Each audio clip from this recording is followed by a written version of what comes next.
नमस्कार। जैसे कि आपको पता है कि अभी मंडी जिले में बहुत सारा लॉस हुआ है, लाइफ का हो, घरों का हो, पशुओं का हो।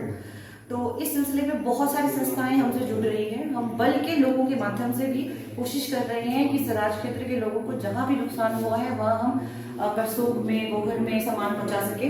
अभी अभी एक बल के दानी संजय ने हमें लगभग 200 ब्लैंकेट्स और कुछ जरूरी राशन किट्स और सामान दिए हैं। बहुत रिक्वेस्ट करने पर भी उन्होंने अपना नाम बताने से मना कर दिया। तो मैं उनका भी धन्यवाद करना चाहूंगी और कोशिश करूंगी कि ऐसे और भी हेल्पिंग हैंड्स जुड़े, क्योंकि ये जो लड़ाई है इसमें बहुत सारे हाथों की जरूरत है। Thank you.